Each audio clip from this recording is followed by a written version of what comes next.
Bom, então na semana passada eu terminei a aula nesse exemplo aqui que eu tirei do catálogo da Schneider, que é uma das fabricantes de bomba aí que tem, uma das grandes fabricantes de bomba, né? Então lá no final do catálogo ele dá esse exemplo aqui de como dimensionar a bomba, mas é claro que ele dá esse exemplo sem falar de equação de energia, sem falar de teorema de transporte de Reynolds, sem falar de nenhum conceito mais profundo, porque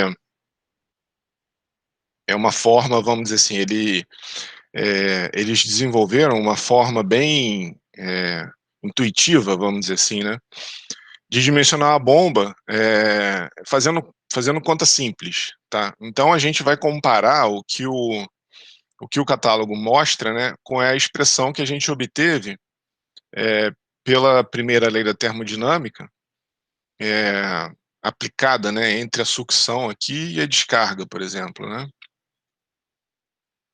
Onde o 1 seria, ou sei lá, 1 e 2, pode ser, né? Como você quiser, né? Então, entre o ponto 1 e o ponto 2 lá, né? O 1 seria, eventualmente, um poço, o 2 seria uma caixa d'água, uma cisterna e uma caixa d'água. Então, quanto de energia que a bomba tem que fornecer aqui, né? Qual o head que a bomba tem que fornecer, para vencer a diferença de pressão, se elas existirem, as diferenças de velocidade, se elas existirem, a diferença de cota, né, a diferença de altura, o que de forma geral existe, eventualmente não existiria se fosse uma bomba, por exemplo, um oleoduto, né, que eventualmente você está no mesmo nível ali, um processo industrial, que você não tem que subir de nenhuma quantidade, né?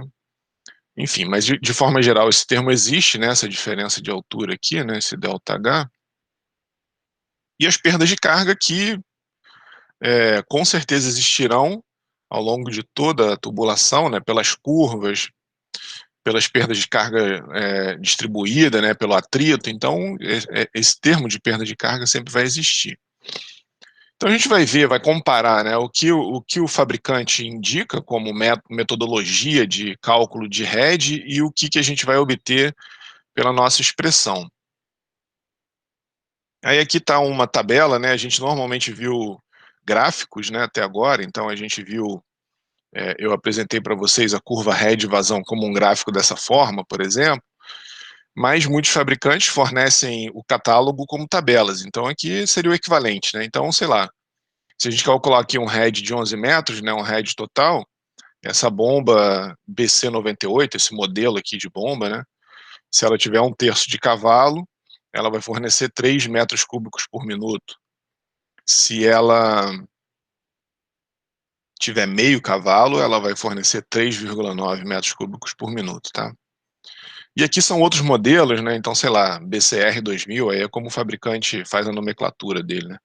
BCR 2010, e aí várias potências, né? Você pode ter um motor elétrico acoplado. Aqui a gente não vê o motor elétrico, né? Porque tudo é uma coisa só, ela é um módulozinho ali, né? O motor, o impelidor, tá tudo aqui dentro dessa carcaça aqui, né? Que é a bomba inteira, né?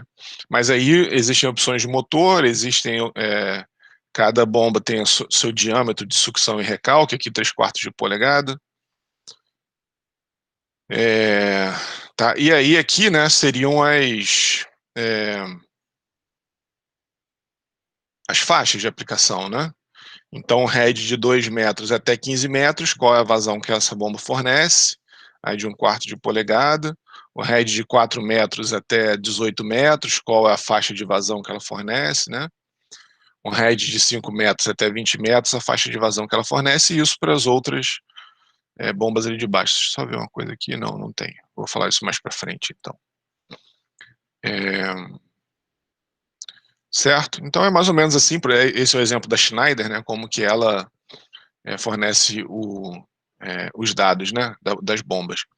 Então aqui, ó, eu que fiz esse enunciado, né, então pode ser que falte algum detalhe, mas se faltar a gente vai ver. Então, ó, dimensione a bomba, por exemplo, abaixo, né, que é o que eu tirei lá do catálogo da Schneider. Sabendo que o tubo é de 1 polegada de PVC novo e que na linha, né, existam 6 joelhos de 90 graus, uma válvula de pé, 2 curvas de 45, e que você tem uma caixa d'água de 1.000 litros que deve ser preenchida em 1 hora, né? Então é aquilo que a gente tinha falado, já discutido na semana passada. Isso é um consumo exagerado, né? Então, você quer que a caixa d'água enche em 1 hora para, se tudo estiver aberto na sua casa, ela encher ainda assim, né? Tá, então aqui a equação da energia, né? Onde esse termo aqui, ele é composto, né, o termo de perda de carga total, ele é composto da perda de carga distribuída e da perda de carga localizada. E a perda de carga distribuída é o fator de atrito, L sobre dV ao quadrado sobre 2G, e a localizada KV ao quadrado sobre 2G. A potência absorvida no eixo da bomba, né, é a potência cedida ao fluido, que é o gama QH sobre a eficiência. E aqui está um link do catálogo, né, não sei se vai abrir, não abre não, não sei se eu apertar o Ctrl aqui. Não abre não, mas está aqui. Esse é o link do... Eu acho que eu fiz um hiperlink em algum canto aqui, a gente dá uma olhada lá. Esse é o link desse catálogo, tá? Tem outro, tem a Dancor também, que é outra fabricante de bomba, e aí eles mostram os dados um pouquinho diferente. Bom, então vamos lá, no nosso exemplo, né? O primeiro passo, então, é determinar o head do sistema. Esse aqui tá demais, né? O head do sistema, né? O head requerido pela bomba, né? Bom, então, como ambos os reservatórios estão abertos para a atmosfera, tanto a pressão na sucção, ou P1, como você quiser, né, P1, P2, ou PS, PD, né, sucção, descarga, é igual a 0 manométrico, tá? E além disso, como o escoamento é incompressível e com tubos de mesmo diâmetro, as velocidades aqui, né, estamos considerando 1 polegada ao longo de toda a tubulação, aqui em cima, né? Então toda a tubulação tem 1 polegada, então as velocidades não variam, tá? Pela continuidade, né? V1 a 1 igual a V2 a 2. Bom, então a gente fica com essa expressão simplificada aqui para o head do sistema. Então a gente tem o fator de atrito, L sobre D, V ao quadrado sobre 2G, perda de carga distribuída. Aqui a gente tem a perda de carga localizada, HLM, né, de minor, tá? E aí a diferença de cota que existe aqui, né, tá? Que são esses 8 metros aqui, né? Bom, então eu já coloquei aqui, né? Bom, e outra coisa importante, né? A nossa referência aqui é a bomba, né? O Z tá aqui, acho que eu não botei em lugar nenhum, mas é por isso que o ZS é -2, né? Então, ou se você colocasse aqui, a referência aqui embaixo, o ZS seria 6 mais 2, né? Porque tá todo mundo positivo, né?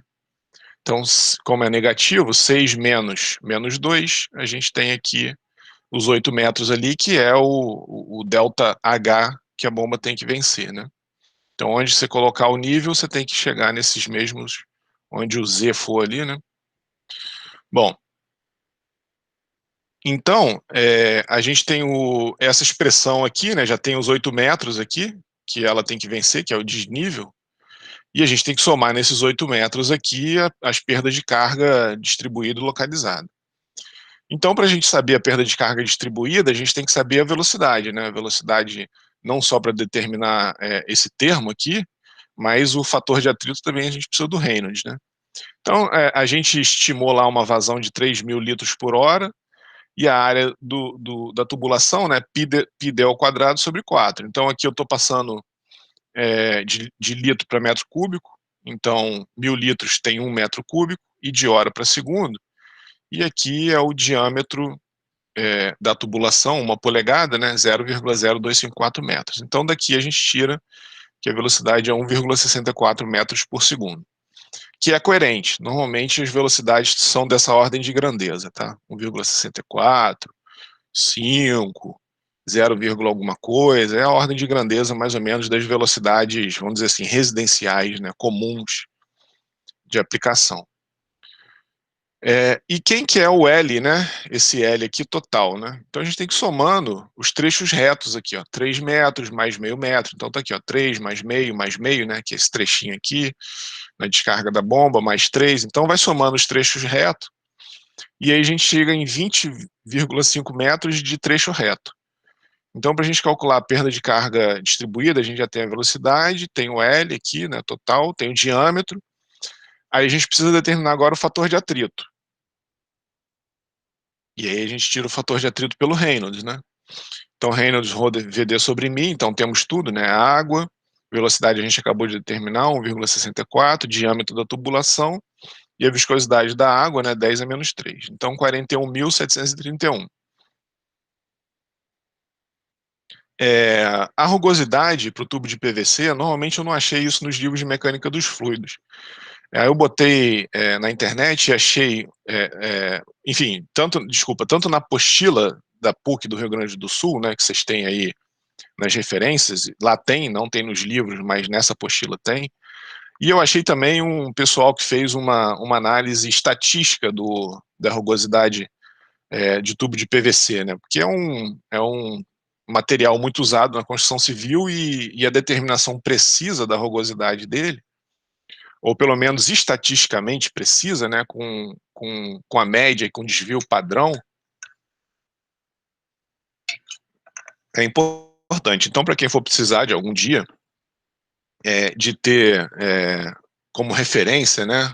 A rugosidade do tubo de PVC tem esse material aqui. Bom, aí eu tirei esse valor, 0,015. Então, 0,015 sobre 25,4, né? Então, aqui é milímetro, aí o diâmetro da tubulação também é milímetro, tá? Então, 6 vezes 10 é menos 4. E aí a gente chega no F, vou mostrar aqui, né? Que o F, a gente chegou do seguinte, né? Aqui está o Reynolds, mais ou menos, né? 4, na verdade foi 41.000, 1, 2, 3, 4, 4,1 vezes 10 a quarta, né? Então está aqui mais ou menos o 4 vezes 10 a quarta. E a rugosidade relativa, 0,0006. Então a gente vem ali, vê onde essas curvas se encontram, né? E aí vai na ordenada da esquerda aqui, né? Então a gente tirou ali aproximadamente 0,023 como fator de atrito, que é o que está aqui, né? Tem esse monte de casa decimal, porque eu tenho aqui implementado, já claro que vocês não precisam na prova de tantas casas decimais, né? Mas eu tenho implementado uma formulazinha que calcula o F, por isso que está cheio de casa decimal, assim. Bom, então tá aqui, né? O L sobre D, V ao quadrado sobre 2G, 2,62 metros, tá? Que deu de perda de carga distribuída. Bom, então a gente tem até agora, né? O head, que a bomba tem que fornecer 8 metros, que é o desnível, 2,62 metros, que é a perda de carga distribuída. Agora a gente tem que determinar a perda de carga localizada. Desculpa, é isso, a perda de carga localizada. Então aqui que está errado, né? Aqui seria localizada. As distribuídas já são esse daqui e aqui é o desnível, tá? Então, a gente tem que somar os Ks, né? As constantes de perda localizada. A válvula de pé, eu achei em várias referências diferentes, valores diferentes. E aí, aquilo que a gente tinha falado já anteriormente, né? Isso daqui, o ideal é pegar com o fabricante o valor de cada fabricante, né? O valor do coeficiente de perda dele. Então, eu botei aqui 9, essa incerteza, porque normalmente nos livros você tem uma incerteza muito grande. Mas então, o ideal é ir no fabricante e pegar o valor do K dele. As curvas de 45 graus, eu peguei o K de 0,32, são essas curvinhas aqui, né? De 45 graus, que são duas. As de 90 graus, um K de 1,5. Então aqui a gente tem 6 curvas de 90 graus. A saída, né? Aqui o K é 1, né? Isso daqui também, lá para trás vocês têm aí todos essas tabelas aqui, né? De onde eu tirei esses valores. Então é essa saída daqui, né? Bom, então tá aqui. Perda de carga localizada, né? Kv ao quadrado sobre 2G. Então, somando os Ks, né? 9 mais 2 vezes 0,32, mais 6 vezes 1,5, mais 1, que é a saída. V ao quadrado sobre 2G deu 2,7 metros. Então, assim, a gente soma todas as perdas de carga, 13,37 metros, que é a perda de carga total do processo de bombeamento, desde do reservatório inferior aqui, que ele está chamando, né, seja ele um poço artesiano, seja ele uma cisterna, né? Na verdade, aqui eventualmente é uma cisterna, porque um poço teria eventualmente uma profundidade maior do que 2 metros, né? Mas enfim. uma cisterna. E aí, quanto que é a perda de carga total para essas curvas, esse tubo, né, todo esse processo aqui, para chegar até a caixa d'água ali em cima, tá? E aqui, ó, é a maneira como, deixa eu ver, eu acho que eu tinha algum link, bom, deve estar mais para frente. Como o manual diz para calcular a perda de carga, né, essa maneira simplificada que eu comentei. Então aqui só um errinho, depois eu vou consertar isso. Aqui é 6,28, aqui dá 9,7 metros de coluna de água, tá? É porque aqui ele botou errado ali, eu percebi isso ontem. Bom, então o que que ele faz aqui no manual, ó, lá no catálogo da Schneider? Altura manométrica total, altura de sucção mais a de recalque, né? Altura de sucção mais a de recalque, mais as perdas de carga, 1,7 metros. Que que ele faz para calcular perdas de carga aqui, ó? Lá no catálogo, ele tem um fator de perda de carga que você multiplica pelo comprimento reto total, que é o 20,5. Lembra que a gente somou 3 com meio, com meio, com 3, com 4, todos os trechos retos, né? Então ele tem lá no catálogo, é engraçado que tinha um link aqui, deixa eu ver se eu acho aqui pra gente ir para lá. Ah, tá aqui, ó. Vamos ver se eu abro aqui. Então, esse aqui é o catálogo da Schneider. Então ele tem, ó, 100 páginas, então aqui tem uns comentários preliminares. Aqui tem uma coisa que eu queria chamar a atenção de vocês, só não sei se eu vou achar. Aqui ele está mostrando como é que calcula, como é que usa a tabela. É,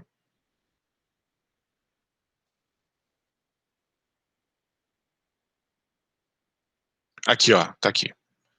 Lembra que a gente falou ao longo do curso que existe vários motivos para as bombas centrífugas terem uma faixa de operação, né? O desbalanceio radial lá da voluta, a questão da pá, né? Do ângulo de entrada do fluido com beta 1, né? Com o ângulo de ataque ali da pá do impelidor, ele ser tangente. Então, enfim, tiveram vários motivos, né? As perdas por recirculação. Então tinham várias, né, minimizar as perdas por turbulência também no ponto de operação. Então tem vários motivos para as bombas centrífugas terem uma faixa de operação restrita. E aqui, ó, se vocês olharem aqui, ó, escolha preferencialmente um modelo de motobomba cujo ponto de operação calculado esteja localizado na região central da faixa de trabalho.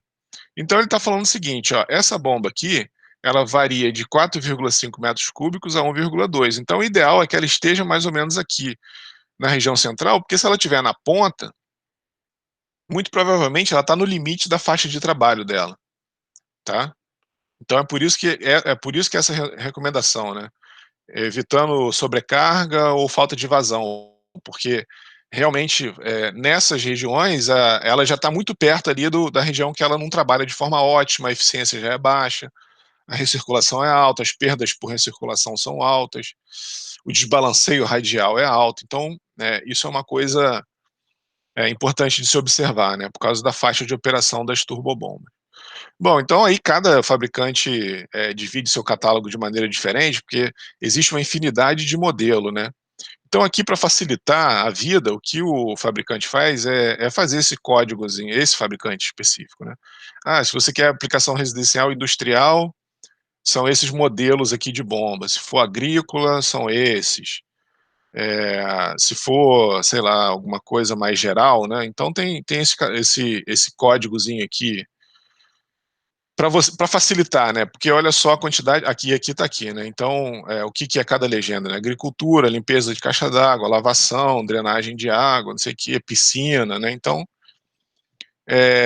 para facilitar, né? Porque existe muito modelo de bomba. Eu vou descendo aqui para vocês verem, tanto a faixa de head, então percebe o seguinte, ó, como que essa faixa aqui de altura manométrica, né, de perda de carga varia, então aqui, por exemplo, ó, de 2 a 16, como as faixas de vazão. Então, de 2,8 a 0,3. Então, cada aplicação, na verdade, você do ponto de vista, vamos dizer assim, de aplicação, não precisa se ligar muito você como engenheiro, né, não precisa se ligar muito nessas legendas, isso daqui é mais para facilitar o usuário comum. Se você, para o seu processo, aqui é uma aplicação de piscina, nessa série Eco, enfim, nem está aqui, mas enfim, tá, tudo bem, é uma aplicação motobomba para piscina. Se o seu processo demandar, sei lá, 10 metros e uma vazão de 11 metros cúbicos por hora é o que você está desejando, então se essa bomba te trouxer a maior eficiência, com menor consumo de energia, é ela que você vai usar, tá certo? Então isso é mais uma divisão aí, pode ser que talvez até a questão dos materiais da bomba seja adequado, sei lá, para lidar com cloro, eventualmente alguma coisa assim, né? Mas se a bomba atende o seu requisito, é ela que você vai usar. Então aqui, sei lá, uma outra bomba que a faixa de head vai de 2 a 28 metros. Então você tem uma possibilidade de altura maior, a vazão de 4,3 a 1,5. Então tem uma infinidade, né? Tem muito modelo de bomba aqui, ó. Aqui, faixa de trabalho recomendada, né? Que eu tinha falado com vocês. Aqui são as curvas características, a gente vai começar a estudar isso na aula de hoje, variando a rotação. Então a gente vai ver como que constrói.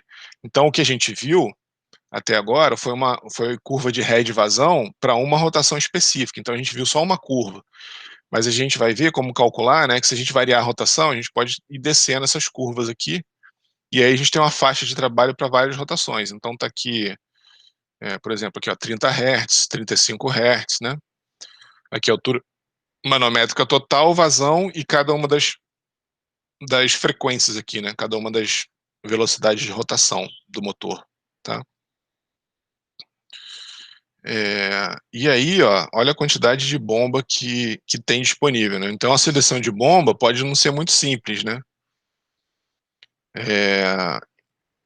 Então, de forma geral, eu não sei se aqui no Brasil tem, mas lá fora tem. Aqui, ó, aqui as vazões começam a aumentar muito, ó, porque são duas bombas, a gente vai ver isso, né? Duas bombas em paralelo aqui montadas, então a vazão aumenta para o mesmo head. Então lá fora tem catálogos que online, né? Você bota o seu head, sua vazão, ele vai te dar dentro do catálogo de bomba dele. Eu estou passando aqui, né, à medida que eu estou falando, qual é a bomba que dá a melhor eficiência para aquele processo. Tá? Aqui é meio complicado, né? Esses catálogos aqui que a gente tem da Schneider, da Danco, você tem que ir olhando bomba por bomba, né?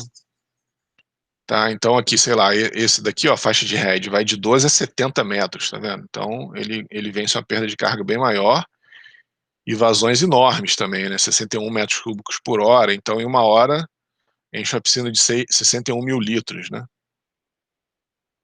Mas olha a potência da bomba, 12 cavalos, então tem coisa até de 30 cavalos, né? Que, olha lá, 70 metros cúbicos por hora e um head de 50 metros. Então a gente tem isso aqui é a potência de uma moto, eventualmente, né? Tem aí, a gente vai ver mais para frente, tem bomba com bem mais potente, né? Para demandas maiores de head aqui, 83 metros cúbicos por hora e 26 metros, né? Então são bombas, eu tinha visto uma aqui, ó, 50 cavalos, ó.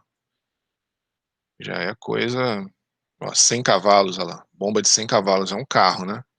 Ela consegue bombear, ó, 292 mil litros por hora a 74 metros. Então são bombas bem, né? Então olha a amplitude, né, de faixa de trabalho das bombas centrífugas, né? Então elas são, por isso até o uso delas, né, a importância delas na indústria, porque elas têm uma amplitude enorme de trabalho, né? Vários casos diferentes. Aí já baixa de novo aqui, ó, faixa de 2 metros até 32 e vazões mais menores, né? Tá. E aí lá no final, então aqui para vocês verem, aqui até que tem, ó, tô falando aqui, mas até que tem a escolha certa na ponta dos seus dedos. Então eles têm uma ferramenta, um aplicativo aí, né, que você coloca lá o head, né, eventualmente, e a vazão, e ele te dá já qual é a bomba mais eficiente para o seu processo, né? Tá? Então aqui tem um monte, tá vendo? Olha quanto, são 100 páginas de catálogo. Então bomba para combate de incêndio, aí tem bomba para alimentação, que normalmente é feito de aço inox, né? Para não ter contaminação. E aí lá no final, deixa eu passar mais rápido aqui, ó. Lá no final, ele mostra como calcular a altura, né? Como que o aqui, ó, aqui o exemplo, ó. Esse exemplo que eu peguei lá, né? Exatamente esse daqui, né? Então ele mostra como que ele que faz os cálculos, né? E esse fator de perda que a gente fez olhando tabela, né? Ele tem todos os catálogos têm essa tabelinha aqui, ó. Então, por exemplo, ó, diâmetro de 1 polegada, né? Então em milímetro, né?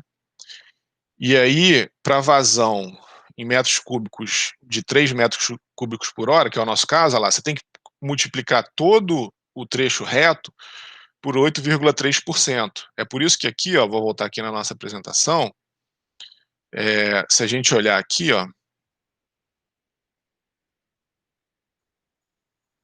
se a gente olhar aqui, ó, ele multiplicou por 8,3, tá vendo? Porque era uma tubulação de 1 polegada, multiplicando, o que era mesmo? Tá aqui. Assim, a vazão. Qual era o diâmetro e qual era a vazão. Então, vazão de 3 metros cúbicos por hora, 1 polegada, tem que multiplicar os trechos retos por 8,3 para chegar nesse 1,7, que são as perdas distribuídas. Quanto que a gente chegou aqui? A gente chegou em 2,62, tá vendo? Então, existem incertezas, né? Pelo método do catálogo, isso aqui deu 1,7, pelo nosso método deu 2,62. E aí, para fazer as perdas localizadas, ele soma 5% em todo esse resultado aqui, né? 2 mais 6 mais 1,7. O desnível mais a perda distribuída, então 9,7, e aí ele soma 5%, deu 11, deu 10,2, né? Mas ele arredondou para 11. Então, ele engloba todas essas perdas que a gente calculou, as distribuídas aqui, né, válvula de pé, as curvas, num 5% ali qualquer. Ele não explica de onde sai, ele nem faz isso nos catálogos, ninguém faz isso nos catálogos, mas isso são as perdas distribuídas. Então, na verdade é o seguinte, né, quanto mais curva, quanto mais entrada, quanto mais saída tiver, mais isso vai estar errado, porque ele está restrito ali no 5%. Se você tiver uma tubulação totalmente reta, sem nenhuma perda localizada, também isso daqui vai estar errado, né? Então, ele chegou em 11 metros de coluna d'água, a gente chegou em 13,36 metros. Então, aí é essa questão, né? Sempre tomar muito cuidado com essas, vamos dizer assim, conclusões, né? Porque na ciência, normalmente, é muito difícil fazer isso, né? Isso eu tirei, esse quadrinho aqui, né? Essa tirinha eu tirei de um livro de termodinâmica que eu achei interessante, que exemplifica muito bem isso, né? Então, sei lá, o cara foi lá, cortou a asa de uma mosca e falou assim, voa. E aí a conclusão dele, né, se você cortar a asa de uma mosca, ela fica surda. Mas na verdade a conclusão é que você cortou a asa da mosca, né? Ela não voou, não é porque ela ficou surda, porque então é a mesma coisa. Você tem que tomar muito cuidado na hora de tirar as conclusões, né? Falar, ah, não, então o método do catálogo tá bom. Não, nesse caso específico aqui, ele realmente deu uma boa aproximação, mas ainda mais que a nossa estimativa também é carregada de incerteza, né? Mas, de forma geral, o ideal seria ficar com uma aproximação mais de engenharia, né? Porque tem esse 5% aqui é uma soma muito, vamos dizer assim, aproximada, né? Esse 1,7 aqui, talvez esse 1,7 nem seja tanto, né? Porque essa, essa tabela aqui, ela é para PVC também, né? Então, ela é uma perda distribuída que leva em conta a vazão, leva em conta o diâmetro da tubulação para o PVC, né? Então, de forma geral, talvez esse daqui não esteja nem tão errado assim. Mas esse 5% aqui pode ser uma fonte de erro maior, né? Tá? Certo? Então, ó, pela nossa conta, a gente ficou em 3,37 metros de perda de carga e do catálogo 11. Então, aqui, vamos ver se a gente faz isso mais para frente. O que a gente fica aqui, ó? Então, por exemplo, se fosse essa bomba aqui, BC98, né, que é essa daqui. Então, ó, 11 metros, a gente chegou em 11 metros. Ela daria 3 metros cúbicos aqui, ó. Ela daria 3 metros cúbicos por hora. Então, ela, de fato, em 1 hora, né, ela encheria o nosso reservatório, que é o que a gente tinha colocado como meta, vamos dizer assim, né? Agora, se a gente estiver olhando a nossa conta, 13,37 metros, a gente estaria alguma coisa aqui, né? Entre essas duas aqui, ó. Então, na prática, né? Se na prática você ligar lá a sua bomba na sua casa e ela levar mais de 1 hora para encher, é porque de fato a sua conta estava certa. Entendeu? Aqui ela vai ficar entre 2,5 e 2,3, eventualmente. Vou chutar aqui 2,4 metros cúbicos por hora, entenderam? 2,4 metros cúbicos por hora, porque a gente está aqui entre 13 e 14, mais ou menos, né? 13,37. Tá, então tá alguma coisa entre 2,5 e 2,3. Então, eventualmente, né, aí faria uma regrinha de 3, né? 1 hora 2.400, quantas horas para encher 3.000? Aí vai dar um pouquinho mais de X horas, né?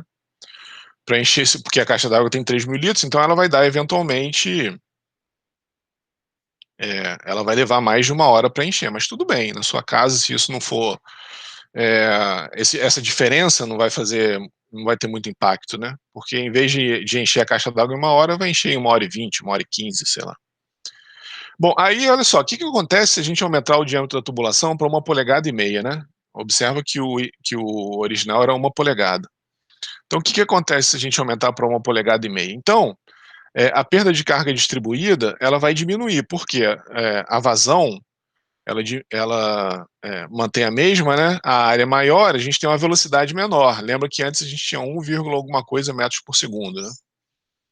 A velocidade original para 1 polegada, deixa eu voltar aqui, era 1,64 metros por segundo. Então agora a gente tem 0,7, né? Opa, 0,73 metros por segundo. E com isso o Reynolds caiu para 27.800. E aí, olhando lá no catálogo, o F agora foi para 0,02355, ele diminuiu o fator de atrito. O L permaneceu o mesmo, o diâmetro aqui 1,5 polegadas, né, velocidade menor, então agora a gente tem 0,36 metros, que dá uma perda de carga total de 8,9 ante os 13,33 para 1 polegada. Então, se você aumentar o diâmetro do tubo, agora você vai conseguir usar uma bomba com 1/6 de cavalo, que é na página 29, né, que aí lá a gente tem a curva head de vazão dessa bomba, com a vazão bem maior. Então, vamos ver que bomba é essa. BC91ST, página 29. Na verdade, já está aberto aqui, né? Vamos lá na página 29. Essa daqui, ó. C91ST, com 1/6 de cavalo. Então, para essa perda de carga que a gente calculou ali, que foi 8,9 metros, né? Então agora a gente tem 3,8 metros cúbicos por hora numa bomba de 1/6 de cavalo, tá? Com a potência bem menor. Então é uma relação, é um trade-off, né? Você tem que saber o que vale a pena. Você aumentar o diâmetro da tubulação e colocar uma bomba mais barata e com isso economizar energia, ou deixar o diâmetro de 1 polegada e o consumo maior, que o consumo dessa bomba aqui era de 1/3 de cavalo, né? Então diminuiu pela metade, tá? Então é uma relação que você tem que fazer de balanço, né? Tá? Até um determinado momento você tem um aumento do custo inicial de instalação, porque uma tubulação de 1,5 polegada é mais caro, mas que se dilui no tempo, né, pelo menor consumo energético, ou você começa com uma instalação já mais barata, sabendo que vai gastar o dobro de energia, tá? E a outra questão também, ó, que é possível ajustar uma curva para a bomba e desenvolver uma expressão quadrática para a relação head-vazão. Então, o que que eu fiz aqui, ó? Essa curva, esses pontos aqui laranja, são os pontos da curva BC98 de meio cavalo. São esses pontos aqui, ó. C98 de meio cavalo. Eu peguei esses pontos aqui e plotei num gráfico. E peguei o ponto de 1/3 também e plotei num gráfico também, né? No mesmo gráfico aqui, ó. Então, essa é a curva head-vazão daquela curva BC98 com meio cavalo. Então, ela tem um head maior, né? Para a mesma vazão.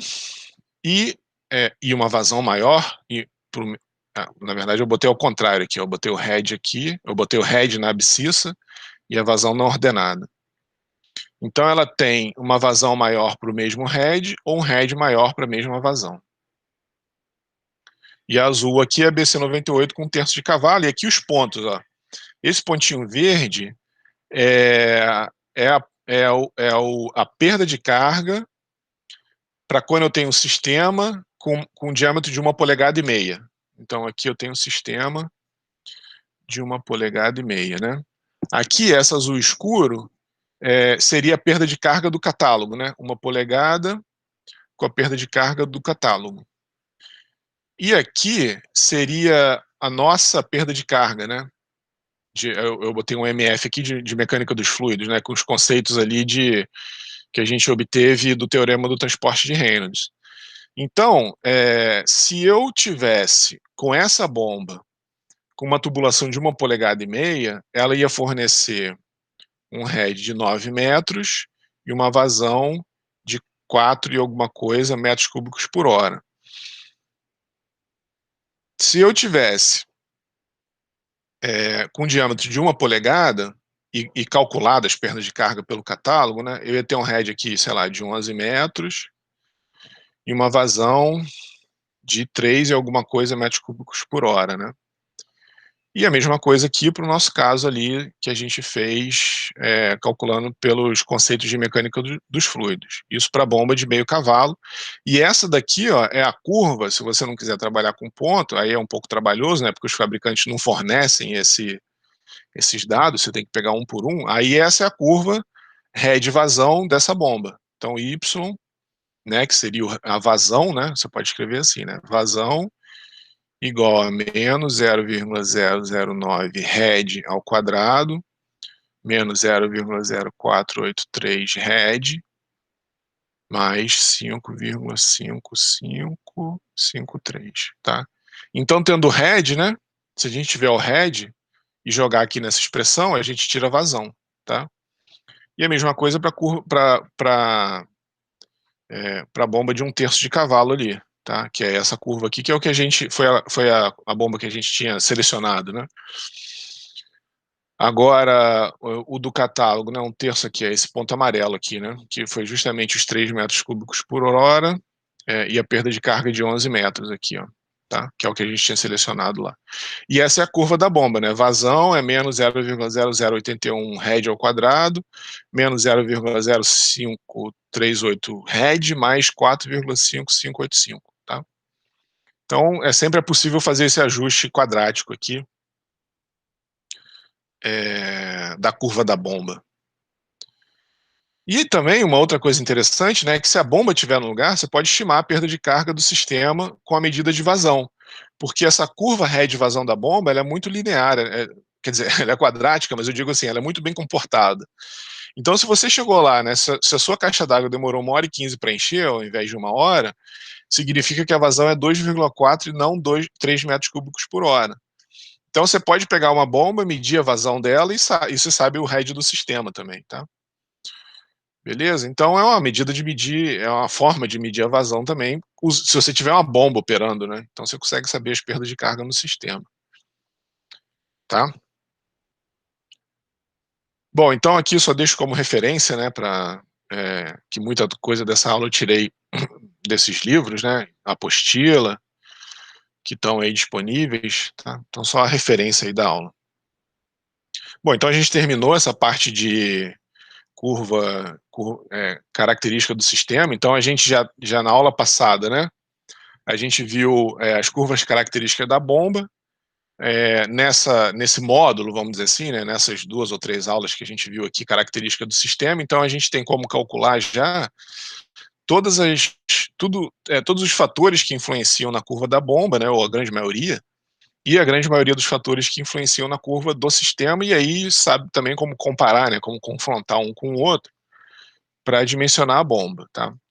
Então, de agora em diante, né, a gente vai trabalhar, em outros casos, alguns outros fatores importantes na hora de pensar em dimensionar uma bomba, né, e também como e por que a gente modifica o ponto de trabalho. Então a gente viu que quando a curva head vazão, a gente tem aqui, né, vazão e o head. Então a gente tem a curva head vazão do sistema e a curva head vazão da bomba, e o ponto de trabalho quando elas se encontram. Mas a gente pode ter, eventualmente, que mudar uma ou outra. Então é isso que a gente vai ver aqui, modificação do ponto de trabalho, seja pela bomba, seja pelo sistema, né? Então, e por que que a gente, para que isso, né? Então essa é a primeira pergunta, né? Então, por que que a gente pode eventualmente querer modificar o ponto de trabalho? Existem vários motivos, né? Existem os fatores inerentes à vida útil do sistema, que é, por exemplo, incrustação. Então você dimensiona o sistema aqui e eventualmente ele vai ficando, vai usando, e você vai incrustando sujeira ali na linha, né, ao longo da tubulação. Então está aqui o diâmetro, um corte transversal de um tubo, e você vai tendo incrustações ali formadas e diminuindo o diâmetro, né, e aumentando a rugosidade. Então, por exemplo, você pode ter fatores inerentes à vida útil do sistema que mudam o head do sistema, fatores de ajustes do projeto. Então, sei lá, você tem um processo, né, você tem um sistema que você quer adicionar medidor de vazão, você quer instrumentar a linha, colocar trocador de calor. Então, tudo isso interfere a perda de carga. Então, esses fatores, eles são inerentes, né, são questões de ajuste do projeto, ou eventualmente uma mudança de demanda de vazão, você precisa que a bomba mude a vazão, né? Então também é um ajuste de projeto, se seu processo de dia consome mais do que de noite, ou de noite não consome nada. Então, por exemplo, um sistema de abastecimento residencial, né? Então você tem um pico de consumo durante o dia, né, num determinado horário, e de madrugada o consumo é quase zero. Então tem que ter você pode ter que ter essa flexibilidade. E o controle da vazão, tá? Bom, então aqui o que que eu fiz, né? Eu peguei todos esses 3 fatores gerais e coloquei diversos exemplos aqui, né? Então a incrustação na linha, aquilo que eu falei, né? Que são fatores inerentes à vida a vida útil, né, da linha. Então aqui estaria um tubo novo e aqui um tubo mais usado, antigo, cheio de incrustação, né? Aqui seria um caso bem severo, né? Fechamento momentâneo ou permanente de válvulas por qualquer processo que você esteja fazendo, limpeza de alguma seção, instalação ou manutenção de algum equipamento, né? Então momentâneo ou permanente. Mudança do layout, mudança do diâmetro da linha. Então mudança de elevação dos reservatórios, inclusão ou exclusão de acessório na linha. Então, enfim, tem uma série de motivos que são as causas da gente ter que modificar a curva, né? Então a gente aqui é só uma justificativa, né? Variação da temperatura do fluido. Então, por que que a gente pode querer mudar o ponto de trabalho, né? Então aqui, né, seria um exemplo. Deixa eu ver se eu vou falar isso mais para frente. Deixa eu falar desse gráfico aqui na frente. Mas aqui, isso daqui é um exemplo, né, de um sistema de laboratório que usa, né, uma série de tubos para fazer um determinado experimento. Então o que a gente tem aqui é que são seções que a gente pode isolar. Isso daqui é um sistema de tubo que eventualmente a gente quer analisar uma seção, não quer outra, então quer dar flexibilidade a esse processo. Então aqui a gente não teria só uma curva sistema, porque em função aqui, né, o que eu estou mostrando aqui, né, uma curva head vazão para um sistema 1, eu posso dizer aqui sistema 2 ou sistema 3, ou então botar sistema 1 vírgula 1, sistema 1, vírgula 2, sistema 1, vírgula 3. O que seria isso? Seria o sistema 1 na condição 1, o mesmo sistema na condição 2, o mesmo sistema na condição 3. Eventualmente com uma válvula fechada ou passando por um caminho com mais perda de carga. Então lembra que as perdas de carga elas são proporcionais, né? O head, em função da vazão, ela tinha aquela perda de carga estática, mais um C, né, uma constante que dependia da perda de carga, vezes a vazão ao quadrado. Isso a gente determinou na aula passada, né? Então, o head varia com o quadrado da vazão e é proporcional à perda de carga. Então, se eu aumento aqui as perdas de carga, né, coloco, por exemplo, aqui mais perdas de carga localizadas na linha, eu começo a ter curvas de head e vazão diferentes para o sistema. Então, eu posso ter, por exemplo, né, nesse caso aqui, o mesmo sistema, mas operando em 3 condições diferentes. E se eu quiser manter a vazão, sei lá, se a minha vazão de trabalho for aqui, e eventualmente meu sistema começar, né, vamos dizer, né, eu tenho uma bomba 3 operando, e aí eventualmente a perda de carga aumentou. Então, o que vai acontecer? Lembra que o ponto de trabalho é na interseção da curva head de vazão do sistema com a bomba. Então, se essa bomba 3 for a minha bomba, na hora que eu aumento a perda de carga, eu vou estar vindo para cá, ó. Tá? O meu novo ponto de trabalho vai ser esse daqui, ó. Vai ser o QT linha, vamos dizer assim, né? Se eu não conseguir mudar a bomba 3. Agora, se eu tiver sorte, se por algum motivo eu conseguir variar, sei lá, a rotação, diâmetro, e trazer, vamos botar aqui, ó. A bomba 1 tá bem apagadinha aqui, né? Ela essa linha aqui tá escrito bomba 1. Vamos dizer, fazer a mesma coisa, né? Chamar isso daqui de bomba 1,2. E aqui bomba 1,3. Que seria a mesma bomba operando numa condição diferente. Então, o que eu posso fazer, né? Se eu tenho essa bomba 1,3 aqui, e o meu sistema mudou do sistema 1,1 para o 1,2, eu posso, de alguma forma, se eu conseguir, né, se a minha bomba me permitir, variar a curva da bomba também e manter o ponto de trabalho aqui na interseção da curva head vazão da bomba e a curva head vazão do sistema.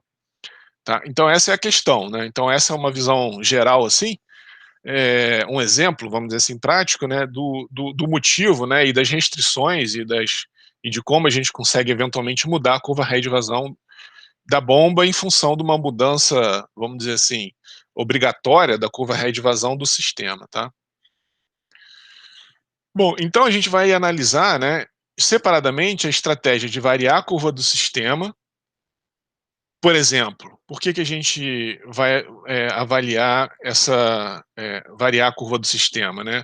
A incerteza no levantamento do sistema. Então, digamos aqui que a gente, vamos chamar de novo isso daqui, né? 1,1, 1,2, acho que ficou melhor. 1,3. Aqui 1,1, 1,2, 1,3. Vamos dizer que você projetou no papel, que foi inclusive o que aconteceu nesse projeto aqui, isso aconteceu comigo, eu projetei no papel a perda de carga que teria nessa tubulação, mas observa a quantidade de instrumento, o número de T, o número de curva. Então as perdas de carga localizadas aqui eram muito grandes e as incertezas são grandes. Então, digamos que a gente tivesse projetado, né, que eu tivesse projetado essa curva da head vazão aqui. E aí eu tenho, eventualmente, esse ponto de trabalho aqui para essa bomba 3, essa bomba 1,3. Só que se meu ponto de trabalho, se na hora que eu liguei o sistema, a curva head vazão na realidade foi essa curva marrom aqui, ó, o que vai acontecer é que meu ponto de trabalho vai vir para cá. Certo? Então, se eu não tiver flexibilidade, eu tenho que achar alguma maneira de mudar a curva do sistema para trazer, a gente vai ver como isso, né? Para trazer o ponto de trabalho de volta para cá. Tá? Então, esse seria o exemplo das incertezas do porquê que eu preciso mudar a curva do sistema para compensar, por exemplo, incerteza no levantamento, né, no dimensionamento do sistema. Eu posso querer também variar a curva da bomba por variação de condição operacional do sistema, aquilo que eu tinha comentado anteriormente, né. Se eventualmente eu adicionei, se eventualmente eu estou trabalhando nesse sistema 1 e eu adicionei algum, sei lá, um trocador de calor que fez a perda de carga aumentar, e eu quiser manter a vazão de trabalho, eu tenho que mudar a curva da bomba. Eu tenho que trazer a curva da bomba aqui para cima. A gente vai ver como faz isso. E a recirculação que não varia nenhuma curva. Então a gente primeiro vai ver fatores que influenciam na variação da curva do sistema e como calcular, né, essas variações, as variações da curva da bomba e como calcular essas variações e o que acontece na recirculação, tá? Que não varia nenhuma curva nem outra. Então, a gente vai começar agora, né? A gente fez essa